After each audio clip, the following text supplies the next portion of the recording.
जय हिंद। आज के विश्लेषण में हम बात करेंगे भारतीय दंड संहिता के अंतर्गत आने वाली आईपीसी की धारा 120 के बारे में। यह धारा क्या है, इस धारा को कब लगाया जाता है, इस धारा के मामले में सजा कितनी होती है और इस केस में जमानत कैसे मिलती है।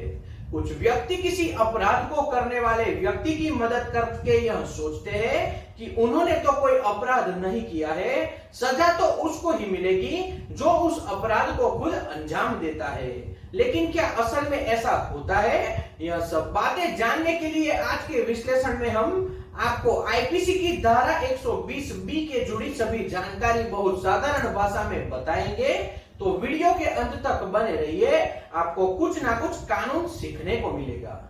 आईपीसी की धारा 120 बी के अधिनियम अनुसार यदि कोई व्यक्ति फांसी, उम्र कैद या 2 वर्ष से ज्यादा की कारावास से दंडनीय किसी भी अपराध को करने की साजिश में शामिल पाया जाता है, तो उस व्यक्ति को भी धारा 120 के तहत अपराध करने वाले मुख्य अपराधी के बराबर, ध्यान से समझना, मुख्य अपराधी के बराबर सजा दी जाएगी। ऐसे में 2 वर्ष से कम दंडनीय अपराध की सजा वाले आपराधिक साजिश के मामलों में 6 महीने के कारावास व जुर्माना या दोनों से दंडित किया जा सकता है।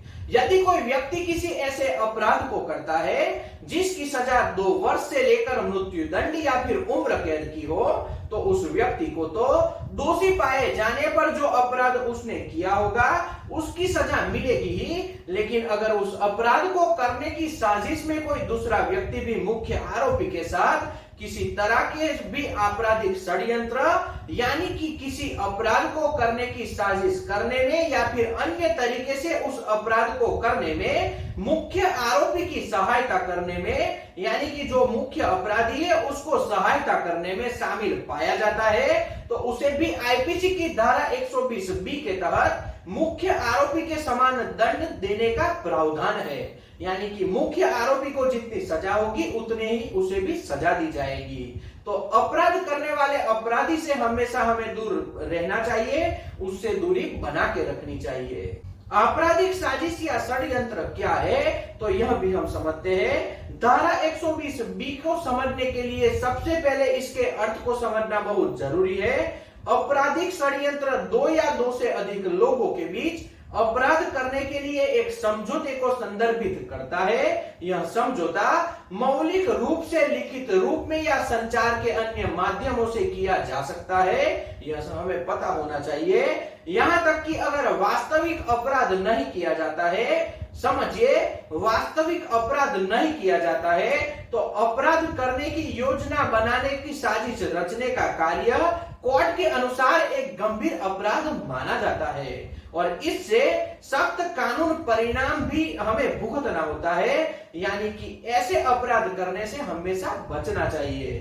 धारा 120 बी में कितनी सजा और जुर्माना लगाया जाता है, तो भारतीय दंड संहिता की धारा 120 बी के तहत यदि कोई व्यक्ति फांसी, उम्र कैद या 2 वर्ष से ज्यादा की कारावास से दंडनीय अपराध करने की साजिश में शामिल पाया जाता है, ध्यान से समझना, दंडनीय अपराध की साजिश में शामिल पाया जाता है, तो ऐसा करने के कारण उसे मुख्य आरोपी के बराबर ही सजा मिलती है। यदि किसी अपराधी के मुख्य दोषी को 5 वर्ष की कारावास की सजा मिली है, उसके साथ जो भी दूसरा व्यक्ति किसी भी प्रकार के उस अपराध की साजिश में शामिल होगा उसे भी 5 वर्ष की सजा दी जाएगी और दंडित भी किया जाएगा। लेकिन यदि आरोपी इन गंभीर अपराधों के अलावा 2 वर्ष से कम किसी अपराध को करने की साजिश का दोषी पाया जाता है, तो उसे धारा 120 बी के तहत 6 महीने तक की सजा व जुर्माने से दंडित किया जाएगा। तो यह बात हमें स्पष्ट होनी चाहिए। धारा 120 बी में जमानत का प्रावधान के तहत यदि कोई व्यक्ति आगे बताए गए अपराधों जैसे कि फांसी, उम्र कैद या 2 वर्ष से अधिक के कारावास की दंडनीय अपराध को करने की साजिश में शामिल होता है, उसको उसी अपराध की धारा के अनुसार जमानत भी मिलती है जिस अपराध को करने की साजिश में वो शामिल था।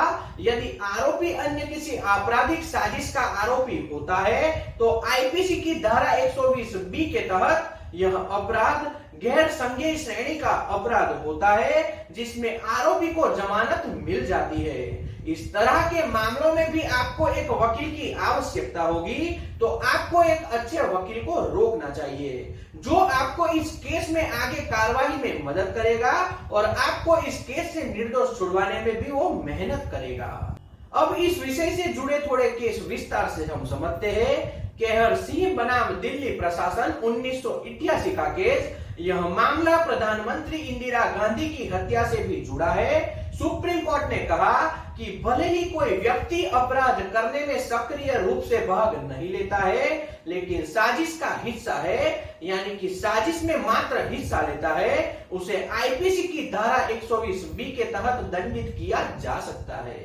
दूसरा केस महाराष्ट्र राज्य बनाम सोमनाथ थापा 1996। इस मामले में सुप्रीम कोर्ट ने कहा आईपीसी धारा 120B के तहत आपराधिक साजिश के अपराध के लिए अभियोजन पक्ष को यह साबित करना होगा कि दो या दो से अधिक व्यक्तियों के बीच समझौता हुआ था और समझौता अपराध करने के इरादे से ही किया गया था, यानी कि जो समझौता दोनों के बीच में हुआ वह अपराध के लिए ही किया गया। तीसरा केस राजस्थान राज्य बनाम राजेंद्र सिंह 1997। इस मामले में सुप्रीम कोर्ट ने माना कि आईपीसी की धारा 120B के तहत आपराधिक साजिश के अपराध को स्थापित करने के लिए साजिश का ज्ञान ही काफी नहीं है। अभियोजन पक्ष को यह साबित करना होगा कि अभियुक्त ने साजिश में सक्रिय रूप से भाग लिया था। तो कुछ इसी केस के आधार पर हमें आईपीसी की धारा 120B को समझना होगा। अब आईपीसी की धारा 120 में बचाव की और सावधानियां क्या है वह जानते हैं। किसी भी अपराध को करने में यदि कोई व्यक्ति मुख्य अपराधी के साथ मिलकर किसी अपराध को करने की बराबर साजिश में शामिल होता है, तो ऐसा करने वाले व्यक्ति भी कानून की नजर में गुनहगार माना जाता है। इसीलिए कुछ जरूरी बातों को जानते हैं जिसमें इस तरह के मामलों से बचा जा सकता है। यदि कोई व्यक्ति किसी अपराध को करने में अपराधी व्यक्ति की मदद करता है, ध्यान से समझना, यदि कोई व्यक्ति किसी अपराध को करने में अपराधी व्यक्ति की मदद करता है तो उसे भी दोषी पाए जाने पर भारतीय दंड संहिता के तहत सजा का हकदार बन जाता है, यानी कि उसे भी सजा दी जाती है।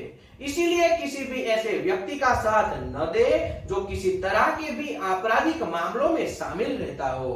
इसी तरह के मामलों में यह जरूरी नहीं होता कि आरोपी खुद किसी अपराध को अंजाम दे, बल्कि इस किसी प्रकार की साजिश में शामिल होने पर भी आप पर कार्रवाई हो सकती है, यानी कि किसी भी अपराधी का साथ हमें कभी भी नहीं देना चाहिए। यदि कोई आपको इस तरह के झूठे मामलों में फंसवाने की साजिश करता है और अपने बचाव करने के लिए तुरंत आपको सबसे पहले किसी अच्छे वकील की सहायता लेनी होगी। अपने बचाव के सबूत न्यायालय में पेश करने होंगे और सभी बात हमें वकील के सामने सही में रखनी चाहिए, तभी वह वकील आपको किसी भी तरह से इस केस से बचा सकता है। तो इस बात का ध्यान रखें। तो मैं आशा करता हूं कि आपको यह विश्लेषण बहुत पसंद आया होगा। यदि आपको यह विश्लेषण पसंद आया हो तो वीडियो को लाइक और शेयर कीजिए, चैनल को सब्सक्राइब कीजिए और घंटी के बटन को दबाना बिल्कुल न भूलें, ताकि आने वाले वीडियो का नोटिफिकेशन आपको सबसे पहले मिल सके। जय हिंद।